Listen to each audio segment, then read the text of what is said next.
الرحمن الرحيم الحمد لله رب العالمين والصلاة والسلام على سيدنا وعظيمنا وحبيب قلوبنا وشفيع نفوسنا أبي القاسم محمد اللهم صل على محمد وعلى أهل بيته الطيبين الطاهرين وأصحابه الغر الميامين. الحمد لله الذي جعلنا من المتمسكين بولاية سيدي ومولاي علي بن أبي طالب.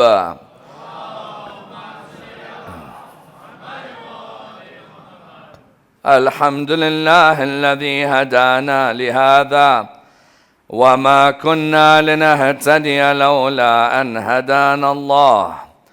أما بعد، يقول الله في كتابه الكريم: بسم الله الرحمن الرحيم، ألف لام ميم، ذلك الكتاب لا ريب فيه هدى للمتقين الذين يؤمنون بالغيب ويقيمون الصلاة ومما رزقناهم ينفقون. The first of our salawat in honor of Rasulullah Muhammad sallallahu alayhi wa alihi wa sallam. Allahumma salli. The second in honor of Amir al-Mu'mineen Ali ibn Abi Talib.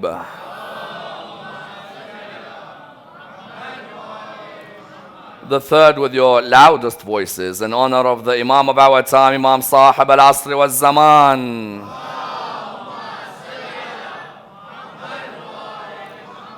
Finally, in honor of Imam al-Hasan alayhi salam. Allahumma salli.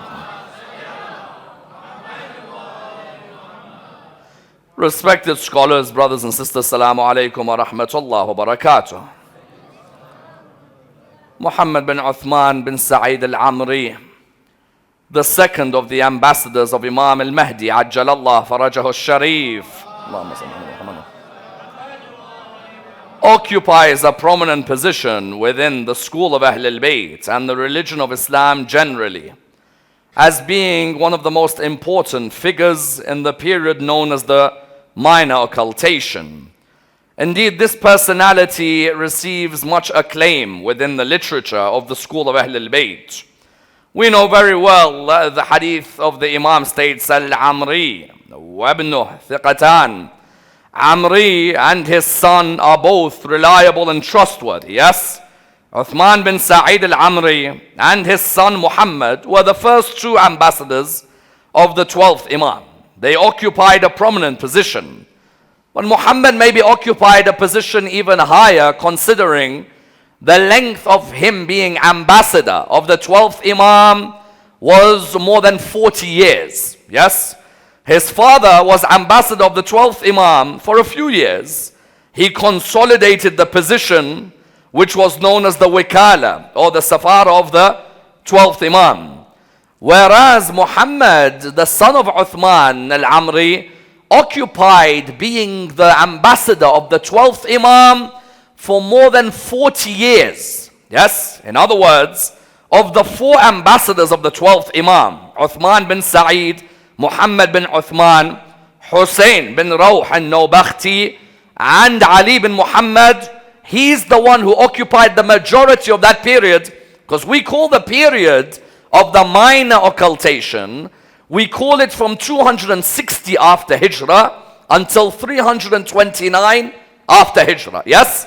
69 year, 70 year period. Within there, most of it is Muhammad bin Uthman bin Sa'id. Yes? It goes to show you that his position was probably more important than all the rest. Yes, each one of them had a role to look after the Shia milieu at the time against all of its different fragments, all of its different oppositions, all of the different discords that were emerging. But he himself, without a doubt, in those 40 years of service to the 12th Imam until around the year 304 after Hijrah, yes? In the opinions of some, he served more than 50 years for the 12th Imam and had served for Imam al-Askari as well. Someone asks a question, these four Safirs or four ambassadors of the 12th Imam, How comes in some books we have more than 12 of them listed? Why have we limited it down to 4? As in normally, when you ask someone about Ghayb al-Sughra, they tell you 4 names, correct? They tell you Uthman bin Sa'id, Mohammed bin Uthman, Hussein bin Rawh, and Ali bin Muhammad. But then in other books, you read more ambassadors. Sometimes you read, for example, let's say, Ahmed bin Ishaq. You may read Ahmed bin Hilal, Ali bin Bilal. When you read these other names, someone asks, why then have we limited it to 4? And they add to this by saying, Al-Kulayni and Nawbakhti don't even mention 4. So on the one hand, you've got a group who are saying, we've read 12 names. On the other hand, you have a group who say, listen, even these 4, the main authors don't mention them. Yes, Tusi may mention them, but Nawbakhti and Kulayni don't mention. They mention maybe, Kulayni might mention the first 2. The answer is what? The answer is firstly, there's a hierarchical structure. Yes? You may be a wakil of the imam and you may have your own wakil. Yes? It could happen. Imagine now in the mosque committee, you have the chairman of the mosque, then you have the subcommittee, and the subcommittee has a subcommittee. Yes? Likewise with the imams of Ahlul Bayt, it was normal for them to have a Tanzim al-Sirri, the secret organization, having different layers of the wikala. Yes? Uthman bin Sa'id, Muhammad bin Uthman, maybe the higher echelon. Then under them maybe someone like Ahmed bin Ishaq, someone like Muhammad al-Gattan, for example. So, firstly, why there are more than 4 mentioned sometimes isn't because there were more than 4. It's because they're naming each person in the structure. Secondly, if Kulayni and Nawbakhti don't mention these 4, they mention, say, 2 of them. Why? Because it's a secret organization. Yes? It remains a secret organization. It wasn't an organization that came out in public and said, we want to publish our bureaucratic or government board to the stock exchange, for example. Yes, everybody come and look at the list of the members of this company. No, there is no way you'd even come out. As in, I'd go as far as saying that someone like Uthman bin Sa'id, yes, the first wakil or safir of the 12th imam, he even changed his name. So people don't call him Uthman. And his son Mohamed even changed his name. They had pseudonyms, yes? As in, you think that they were going around telling people, I am Uthman bin Sa'id or I am Mohammed bin Uthman. They had pseudonyms. Sometimes they even called themselves Hafs, for example, yes? His name is Uthman, he calls himself Hafs. Why? Because it was such a secret organization, because you're maintaining the 12th Imam's legacy with an empire that wants you destroyed. Yes? An empire that does not want to see this qa'im bi amr izalat ad-duwal. It doesn't want to see this person rise and destroy the governments. So therefore you found that this Muhammad bin Uthman Sa'id al-Amri, Ayatollah al-Khu'i, may Allah bless his soul, talks about him with the highest respect. Yes? Ayatollah al-Khu'i, when discussing him within the Rijal, talks about him as being a man of jalala and azama. Yes?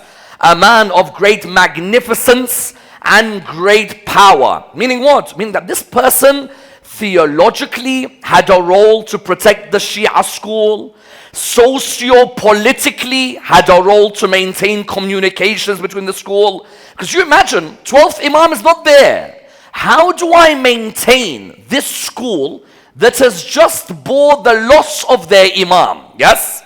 How do I maintain it? It's not easy for that person to take everything on board. And the biggest difficulties that he's faced were internal and external. What do I mean? Internally, some of the people who were loyal to his dad became disloyal to him. Yes? As in his dad, the first Safir of the 12th Imam, those who were loyal to his dad, people who I will come to, such as Ali bin Bilal, known as Al-Bilali, or Ahmed bin Hilal, became disloyal to the son. Yes? You imagine, in the time of the dad, you're powerful, you're an agent of the dad is a wakil of the 12th Imam, then instead of you gaining the power, the son gets the power. Well, the son got the power because the 12th Imam felt that the son had done enough training under the father to get this position. No. So the first internal trouble that he faced were some of his dad's Shia. Some of the Shia who were loyal to his dad turned against him as the second Safir. Then the other trouble that he faced was external. In which way? External trouble that he faced, the Ismailis were on a rampage. Yes? The Ismailis believed in the Mahdi. and the Ithna Asharis believed in the Mahdi, and the Ismailis wanted their Mahdi to rise in North Africa, in Yemen, in Kufa, in Qatif, in Ahsa. The Ismaili Karmatians, the Qaramita of the Ismailis, and the mainstream Ismailis, they believed in the Mahdi as well, because they either believed that Imam al-Sadiq's eldest son Ismail had died and was the Mahdi. Others of them said no, Imam al-Sadiq's son Ismail had a son Mohamed who went into Ghaiba and was the Mahdi. So the Ismailis now were on a rampage to overthrow the Abbasids, yes? The Ismailis had subsections or offshoots of them who were Persian mystical groups, yes?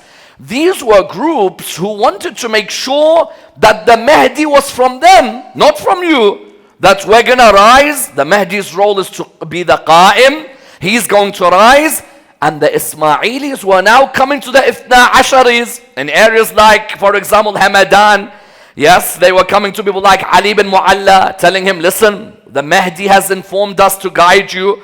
Get the Shia with us. We'll rise. So now you had a clash. Ithna Ashari versus Ismaili. Ismaili believed in the Mahdi, as we know. Then you had the Zaydis that believed in the Mahdi and the rising of the Zenj, which was attributed to the Imams as well at that time. This was an extremely turbulent period, because now all the groups who had a belief in the Mahdi, all of them either were trying to consolidate their position or were trying to use their position to be revolutionary, yes? Because today, yes, today when you talk to many Ismailis, you may not have that same verba or vibe that emerges about Al-Qa'im, Al-Hujjah, who will rise, yes? Today, with many of the Ismailis, you may see, for example, the Nizaris or the Buhra within their own institutions. I don't know how many majalis may be given a year about the Mahdi and the rising of someone by the name of, let's say, Yahya bin Mahdi at that time. But believe me, at that time, the Ismailis were on a rampage through Iraq, through Saudi Arabia, through North Africa, yes? Because you know the Fatimid Empire. The Fatimid Empire was around when? The Fatimid Empire was seen as one of the empires coexisting at the same time as the Abbasids and the Umayyads. The Islamic world was now three. The Fatimids and their dominance of North Africa, let's say. The Umayyads even had their own offshoot that had gone towards, let's say, the North African region as well. The Abbasids had their own power struggle in Baghdad and the outer layers towards Persia. You therefore had a very difficult time for the second Safir, yes? Internally, the second Safir of the 12th Imam, in one way, is trying to think, how do I stop the Ismaili rampage? In another way, he has Shia who are still asking questions. Who's reliable, who's not? How do we know you're reliable? So what if you served Imam al-Askari? Who said that you're the second Safir of the 12th Imam? People who were close to him, close to his father, were the ones who were questioning. In other words, that period was one of the most difficult periods in Islamic history, yes? Mohammed bin Uthman faced that most difficult period. Let me try and examine tonight briefly what the second deputy of the 12th Imam faced, yes? In order that we're able to see the many schisms, internal strifes, socio-political movements in that time, and how the Shia were influenced one way or the other. Firstly, what were the theological issues that he faced?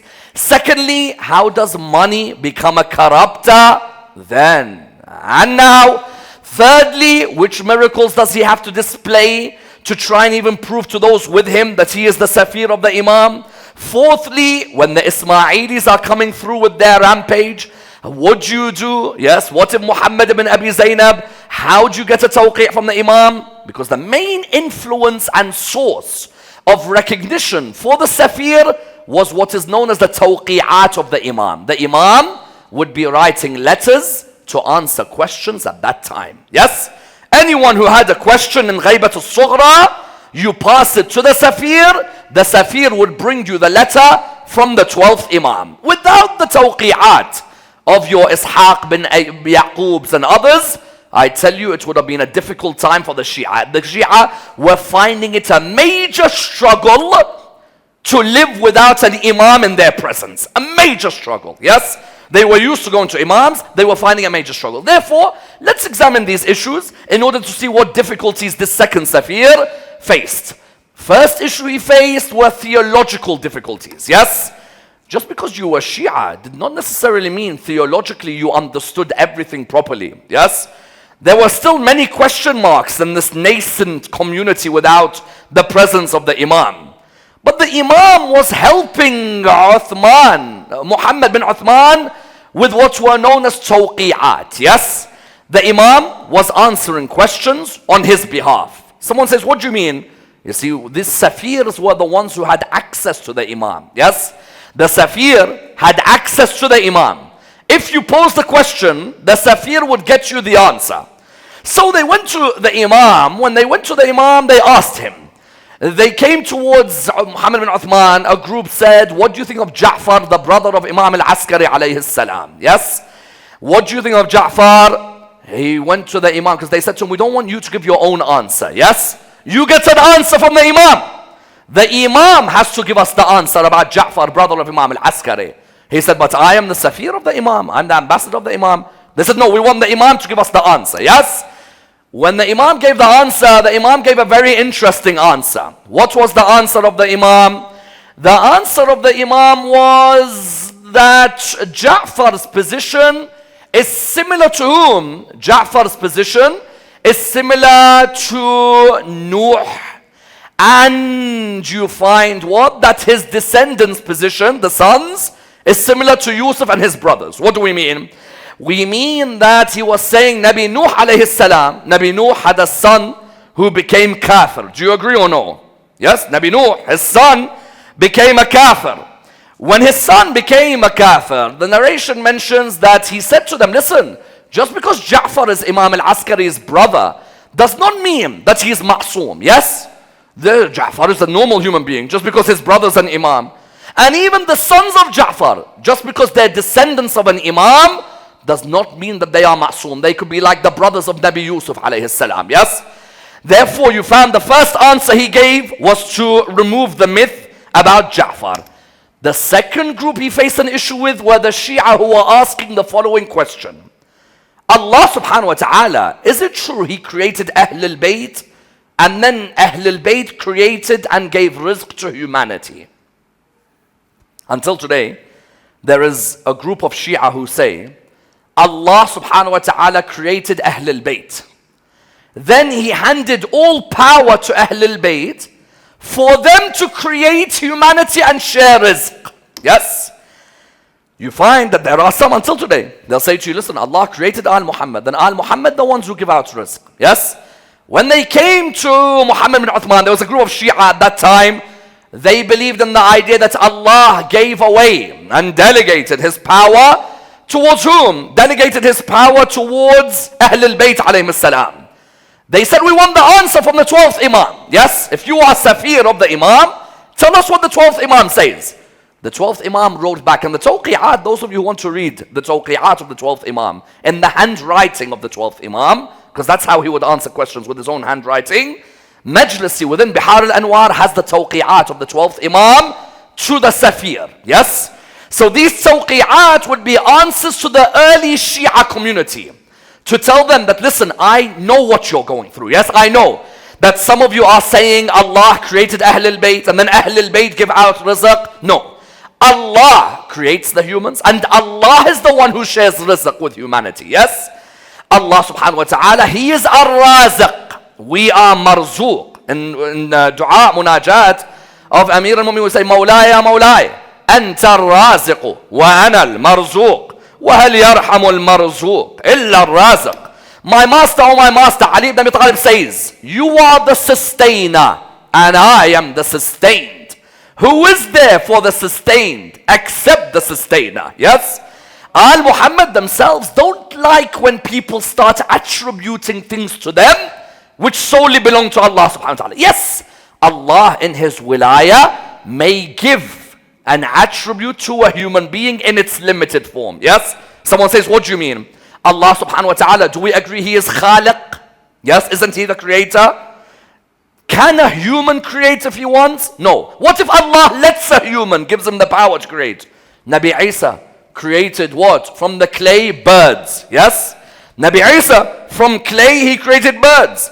Does that mean Nabi Isa is God? No. Allah subhanahu wa ta'ala, if he wants to, he may give you an attribute in its limited form where you are dependent on his power. You therefore found Allah said, but I didn't create Ahlul Bayt and then Ahlul Bayt created the whole of mankind. Yes, that was dispelled. But how was it dispelled? You needed to get the answer from the 12th Imam. Yes, the Tawqi'at were from the 12th Imam. Then there was a third group. They were called Nusayris. Yes, Nusayris were a group of people who continued a trend of extremism in that early Shia milieu, that social milieu of the time. You found that there was Ali bin Hasaka, you found Al-Shar'ani, Yaqtini, Al-Shari'i. These were Shia, yes? But they started to say things like the Imams are God. Imam al-Sadiq is God. Imam al-Kadhim is God. They started to say things like the transmigration of the souls, yes? Started to bring in these things. Then they would say, we are the doors to the Imams and the Imams are God, yes? These people were strong because some of the big Shia families even liked them. You see, here's a problem. You could be someone who speaks on behalf of the Shia, yes? If you're a poet, let's say, you're a Sha'ar Ahl al-Bayt, yes? If there's a big rich family that gives you good money, then you will always be a strong Nusayri poet, yes? Because you're getting paid big money, and when you're getting paid big money, and you're giving poetry, that family supports you. See, the Banu Furat were alive at the time, the Nawbakhtis were alive at the time, and let's say that not all of them believed in this extremism, but the point was what? There was an extremist tendency, and I'm always one who says that the parameters of extremism are not very clear. Yes, I always say, you can't define extremism except Tawheed, Adalat, Nubuwwat, Imamat, Qiyamat, that is clear. After that, there is still a lot of rational versus mystical debates within Shi'i theology. However, those people, the Nusayris, yes, the Khattabiyya, who were alive at that time, these people, the people would come towards Uthman bin Sa'id, tell us what does the 12th Imam say about these people? 12th Imam would say, these people have got everything wrong, yes, they have got nothing to do with what we are saying. Like his father Imam al-Askari said, la'na on these people. Yes, these people attribute to us things which we have not preached. We have preached Tawheed. Yes, we have done. We are above the creation and below the creator. Yes, Al-Muhammad, what are they? Above the creation, below the creator. Yes. Ali ibn Abi Talib himself says, they asked him about the different prophets, and then when it came to Rasulullah, he said, I am a servant of the servants of Muhammad sallallahu alayhi wa alihi wa sallam. Yes? Allahumma salli ala Muhammad wa ala Muhammad. Because some people try to say Ali ibn Abi Talib is God. He said, listen, I'm a servant of Rasulullah. Yes? And Rasulullah is a servant of Allah subhanahu wa ta'ala. Ultimately, we're all servants of Allah. Therefore, the first issue which Muhammad bin Uthman faced with the Shia was the issue of theology. That now these splinter groups are emerging. Nusayris, Khattabis, yes, and others who are emerging. So he had to get these tawqi'at from the 12th Imam. The 12th Imam would give the answers to the Shia of the time. The second issue which Muhammad bin Uthman al-Amri had to face was what? The second issue he had to face was his father's loyal Shia going against him. Yes? As in I tell you, when I read how Ahmad bin Hilal, yes, out of all people, left him, you're in disbelief. Ahmad bin Hilal, 54 times Hajj, yes, 20 times by foot to Hajj. Someone who Imam al-Askari praised highly, someone who saw the 12th Imam, was of the select people who met the 12th Imam, believed in Uthman bin Sa'id as the first Safir, rejected Muhammad bin Uthman as second Safir. He's telling him that I'm the Safir. Did not my father say? Imam al-Askari has said. Didn't I get tawfiq from Imam al-Askari, al-Amri, wa ibnuh, thiqatan, that the Amri and his son are both reliable? You found what happened. You found what happened was, he said, no. He said, I will not accept you. He said, but you're my father's companion. You are of the Shia. No, I will reject you, and I do not want to be. But you are the one who saw 12th Imam twice. You know my position. Because what began to happen was, when a wakil had collected lots of khums,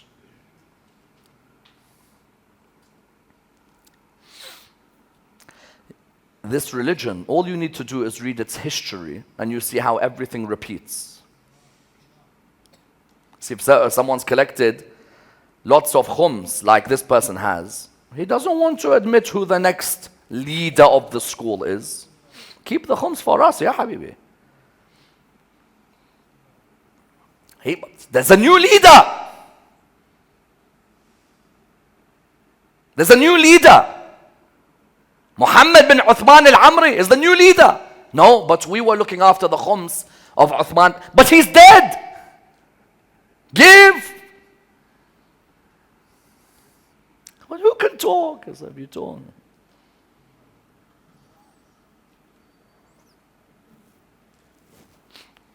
They ask why the 12th hasn't come back. He's seeing the same issues.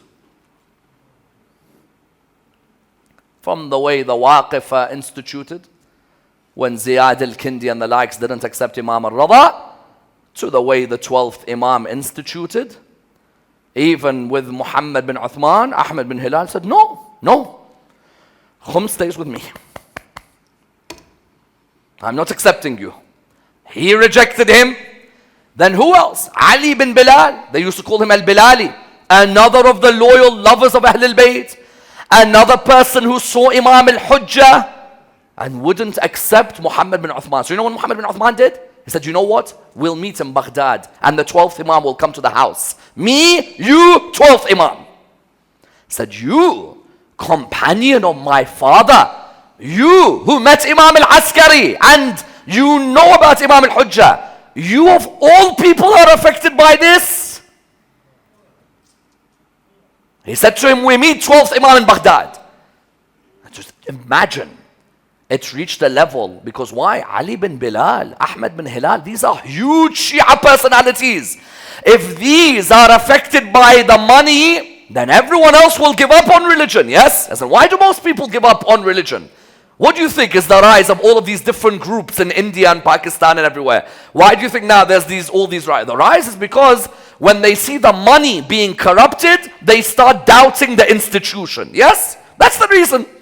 That's the reason. It's not someone doesn't want to do emulation of a scholar. It's because when they see that the money is in the hands of people, every family member gets a chunk, every son-in-law gets a chunk, every cousin gets a chunk, then people start getting angry. Yes? And the funniest thing is, the people who will talk about this are the first ones sitting in the dinners with them. Subhanallah.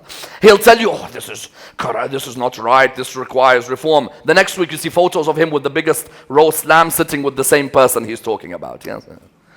Anyway, so what happened was, Muhammad bin Uthman, the second person was who? The second person, Ahmed bin Hilal, Ali bin Bilal, 12th Imam, they went both of them together. 12th Imam made it clear to him. He said, Uthman, Muhammad bin Uthman al-Amri is my Safir. Yes?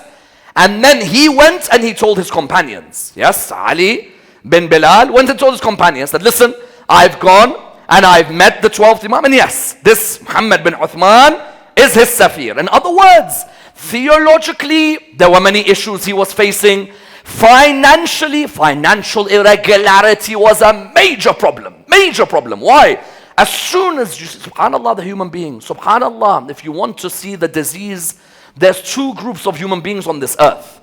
The disease of the ulama is envy. The disease of the businessmen is greed. Imagine it comes together. Disease of the ulama is what? Hasad, yes? And the disease of the businessman is what? Greed. And imagine both become one. The hasud and the greedy. And may Allah never show you the hasud. Yes, the one who burns because he cannot take how powerful you are or how famous you are. It's like a walking microwave oven on the earth. Yes, it's walking, it's full of heat. Yes? Or the Quran says, مَثَلُهُ كَمَثَلِ الْكَلْبِ, like a dog, the tongue is rolling out 24/7. Yes? Therefore you found, theologically, financially, so how did he counteract it?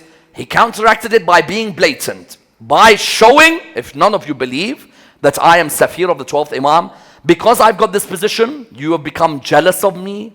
Some of you become angry because you never got that highest position. Then I'll prove to you that there are certain things which I get access to which you don't. Like what? There were moments he gave answers which showed the 12th Imam was guiding him. Yes? Because anyone could say they're being guided by the 12th Imam unless you could give answers which showed that the 12th Imam was providing with guidance. Let me give you an example.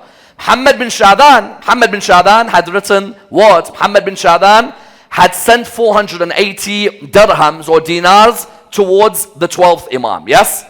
He sent them with who? He sent them with Mohammed bin Uthman.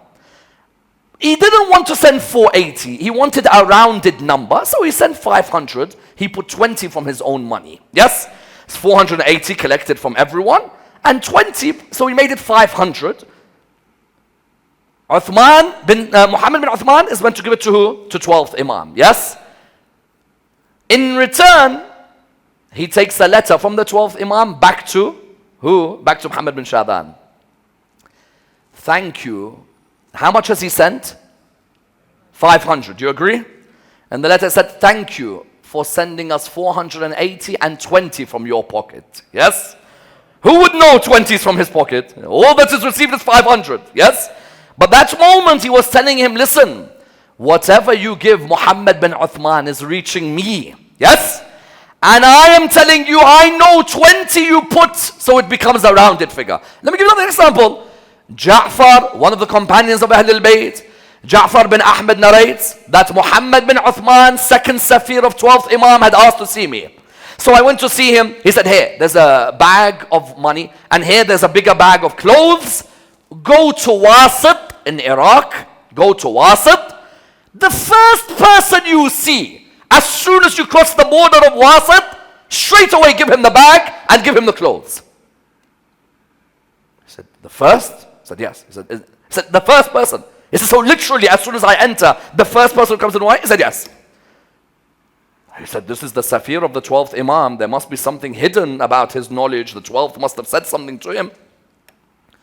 So the narrations mention that he took the bag, he went to what? As soon as he entered Wasit, he saw Hassan bin Qattah. When he saw Hassan bin Qattah, he said to him, here's a bag of money and here's some clothes.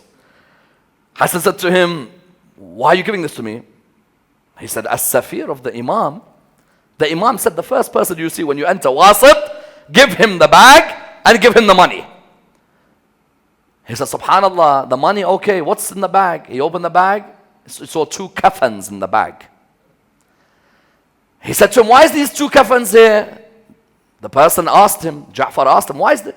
He said, subhanallah, it must be the Imam knowing that Al-Amiri has just died and I've just gone out to buy some kaffans and the Imam has sent the kaffans for him. Yes? In other words, what do you have? You have this. Number 3, he would say to the people, listen, any issue you have, I promise you, come to me. I will take to the 12th Imam. Don't worry. But don't do one thing. Do not mention his name in your gatherings, because people will know that he's around. We don't want the Abbasids to know that we actually believe he's around. Yes? We want to keep it on the quiet. So Muhammad, you had the famous narration of Muhammad al-Zurari. Muhammad al-Zurari came to Muhammad bin Uthman. He said to him, listen, me and my wife are having major problems. Major problems. If the 12th Imam is Bab Allah, the door of Allah subhanahu wa ta'ala, yes? Then I want to enter through the door. Tell the 12th Imam, read dua for us, me and my wife. It's reached a stage where there is no reconciliation between us. Muhammad bin Uthman said to him, do not worry, I'll go to the 12th Imam. A few days later, Muhammad Zurari came to where? A few days later, he came to Muhammad bin Uthman's house, the second Safir. Salaamu alaykum wa alaykum salam. Did the 12th Imam reply back with a letter? He said, yes. Where is it?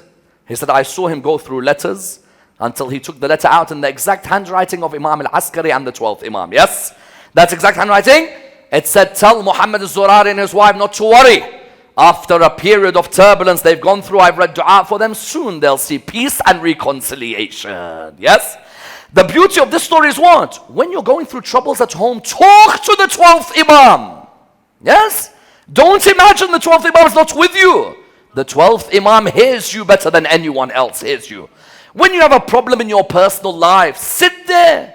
Ya Sahib al-Asr wal-Zaman, Ya Khalifat al-Rahman, Al-Ajal, Al-Ajal, Al-Faraj, Al-Faraj, yes? We talk like this to the Imam, yes? Talk openly. The person would come in those days to Mohamed bin Uthman. Another person came to him, and he said to him, the 12th Imam, you still in contact with him? He said, yes. He said, his neck protrudes out like this, indicating to him that this is how old he's become. Yes, because 12th Imam now was in his 20s, so he was telling him that he's got older now. And to another companion, Al-Himyari, he asked him, have you seen the 12th Imam recently, O Muhammad? He said, yes, I saw him in Hajj. Yes, I was in Mecca, and he's there in Mecca. And one of our ahadiths, what do they say? You want to see the 12th Imam? You'll see him in Hajj. Yes? One of the places where he meets the Shia is where? In Hajj. And we got this from who? From Mohammed bin Uthman. What else did we get from Mohammed bin Uthman? And no one can put a time on the reappearance of the 12th Imam. That's from Mohammed bin Uthman, yes?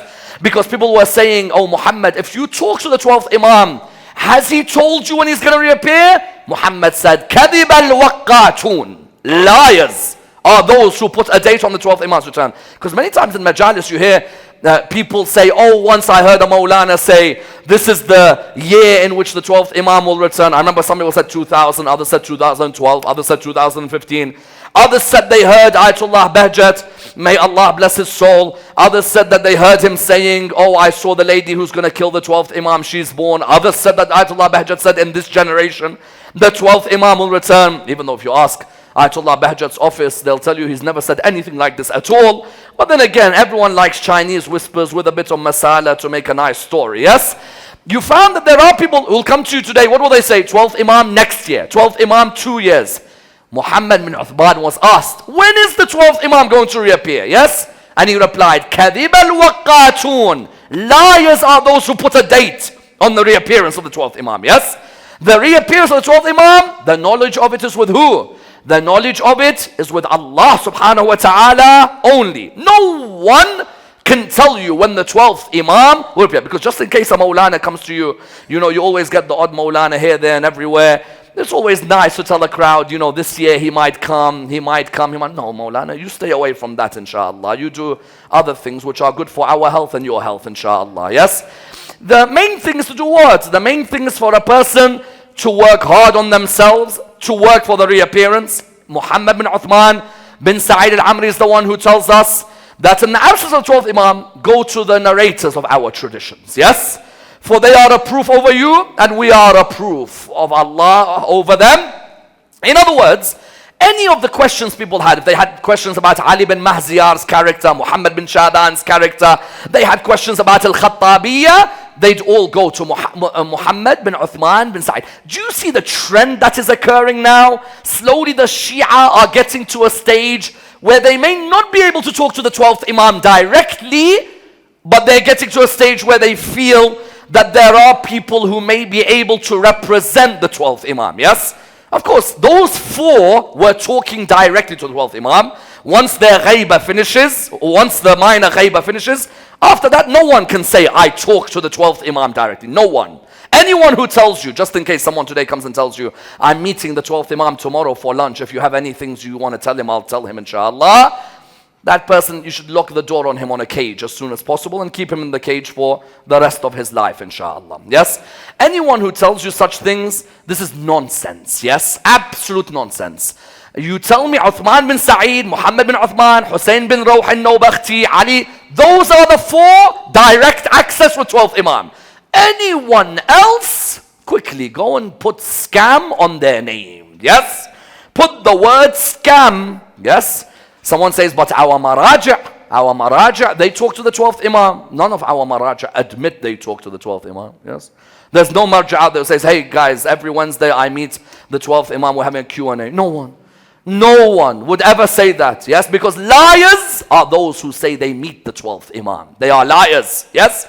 In other words, Muhammad bin Uthman had made it clear. Then he left us a repository of ilm. Yes, Muhammad bin Uthman. How many of you here, may I ask all of you a question? How many of you have read Dua as-Samat? Yes, Dua as-Samat on Friday. How many of you read it just before Maghrib? How many of you sat together and read Dua as-Samat? Dua as-Samat, you should read it inshallah every once in a while. I'm not saying every Friday. Let's say every month. Yes? Mohamed bin Uthman is the narrator who comes to us about that particular dua. So much blessings and barakah from that dua. You will not believe how much it is praised in the school of Ahlul Bayt. Even his daughter Kulthum, the daughter of Muhammad bin Uthman, even she was a scholar. She would narrate from her father, to the extent Ayatollah al-Khou'i says, he would narrate to us the traditions of Imam al-Askari and Imam al-Hujjah. If you wanted to know the hadiths of Imam al-Askari and Imam al-Hujjah, you go to Muhammad bin Uthman bin Sa'id al-Amri. In other words, theologically, financially, morally he helped, but he had to face two insurgencies at that time. The Ismailis, firstly the Zaydis, were attributing the Zenj movement to Zayd, son of Imam Zayn al-Abidin. They were saying the Imams are behind this. So there was a period between 270 and 273, 13 years into the Ghaiba, where the Shia Ithna Ashari were quiet. Yes? Then the Ismailis began.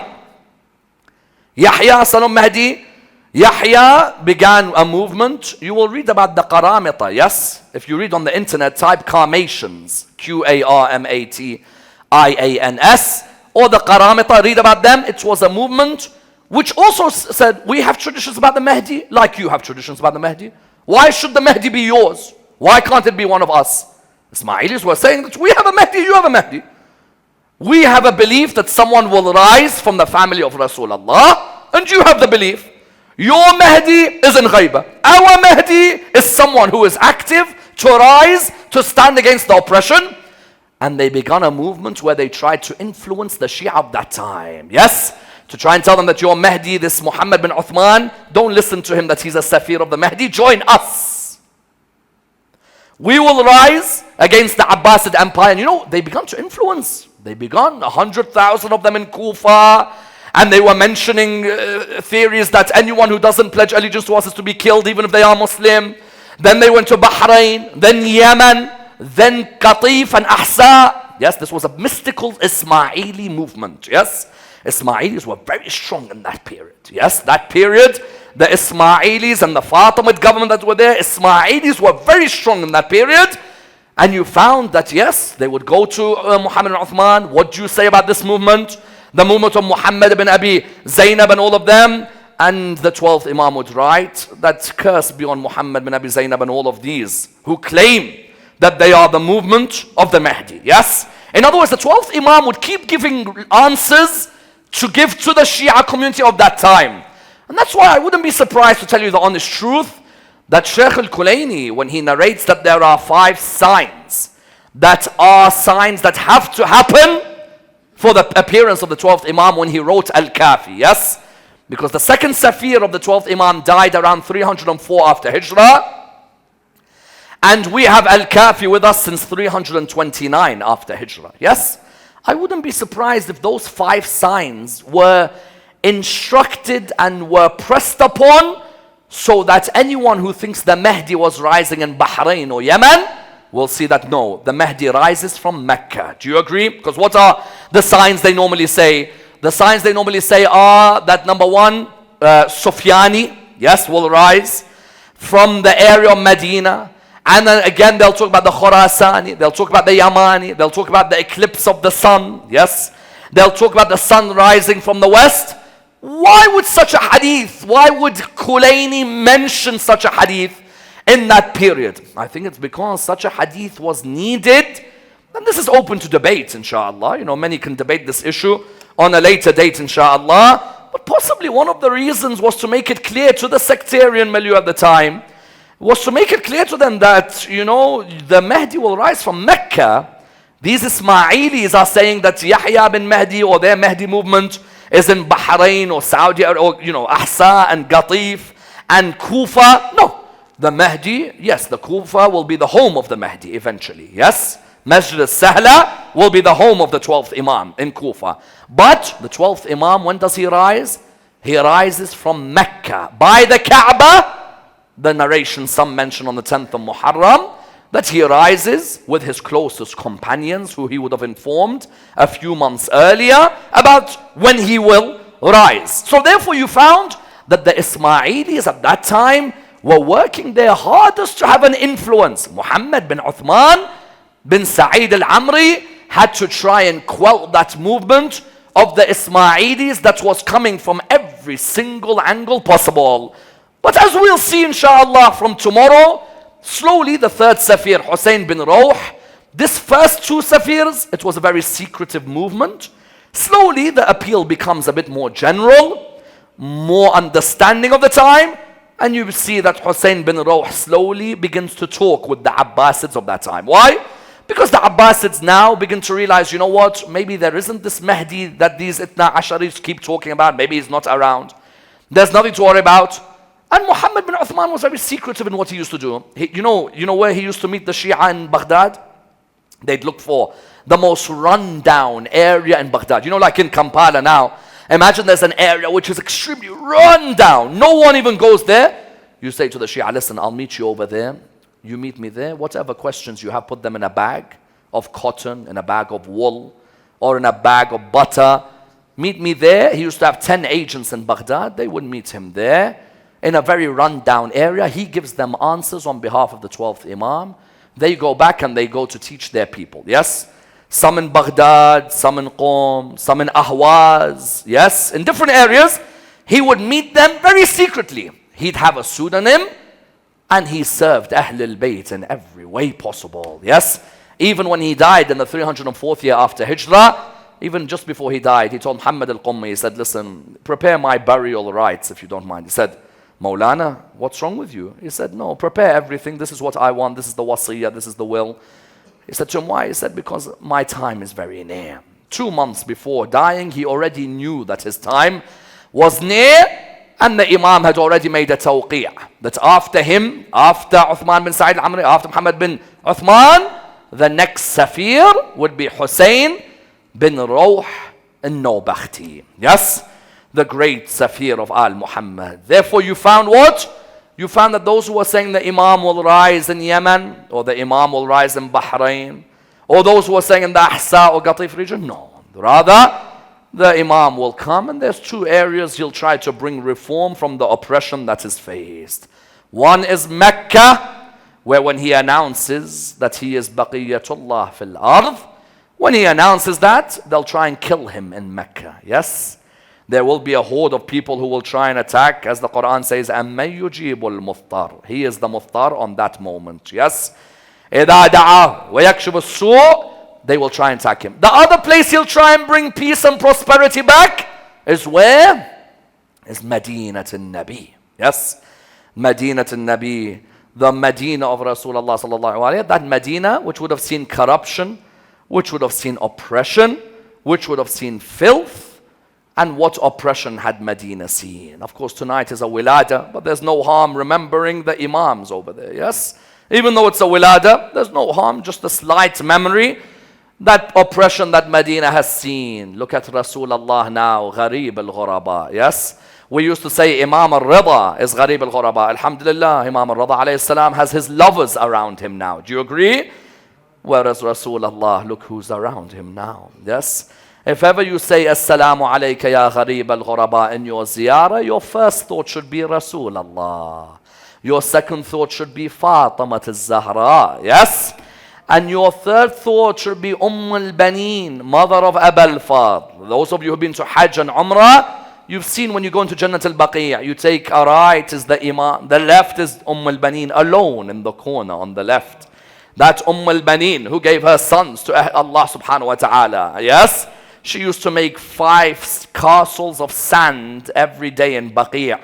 They said to al-Baneen, why 5? You lost 4 sons in Karbala. She said, is Hussein not my son? The 5th one she would do for Imam al-Hussein alayhi salam and cry in memory. But truly, if you want to see Ghuraba, the 4 Imams of Al-Muhammad there. Yes? Zayn al-Abidin, Muhammad al-Baqir, Ja'far al-Sadiq, and above all, Imam al-Hasan alayhi salam. Al-Hasan. On a night like this, you remember Imam al-Hasan. You remember him smiling, no doubt, There's no harm even just remembering a glimpse of his musibah, just a glimpse. It says in one narration, and if the Mawlanas allow me, even just a small musibah on this wilada, there's barakah in remembering the masa'ib of Al Muhammad, yes? Even you remember those narrations, what do they say? There's a narration that says, every Imam of Al Muhammad, when the poison affected him, every Imam may have died a couple of days later. The one who died on the same night was Imam al-Hasan, yes? That poison was too strong for him. I don't think I read about an Imam of Ahlul Bayt who vomited out everything because of the poison, yes? Normally the other Imams, they're in pain, but they don't vomit everything out, yes? It broke the heart of Imam al-Hussein alayhi salam, yes? Aba Abdullah was sitting in front of Imam al-Hasan. He was talking with him. He said, let me go out and fight those who have oppressed you. You're my elder brother, yes? Imam al-Hasan said, Aba Abdullah, your day will come, yes? Remain patient now. And even Abu al-Fadl wanted to go out and attack because they loved Imam al-Hasan alayhi salam. And he told him, Abu al-Fadl, remain calm. I am your older brother, yes? Remain patient at this moment. They were both sitting down and Imam kept on vomiting out. The blood was coming out and it was coming out. And then what happened was they heard the door open, yes? When they heard footsteps coming, they knew who it was. It was Zainab walking, yes? At that moment, they didn't want to break the heart of Zainab, yes? They didn't want to break her heart. So do you know what happened at that moment? Imam al-Hussein placed a cover on the bowl. Why? Because Imam al-Hussein didn't want Zainab to see. So Imam al-Hasan at that moment looked towards the eyes of Imam al-Hussein. He said to him, Aba Abdullah, why do you cover the top of this bowl? He said to him, I don't want Zainab to be in pain. Yes? What does the poet say?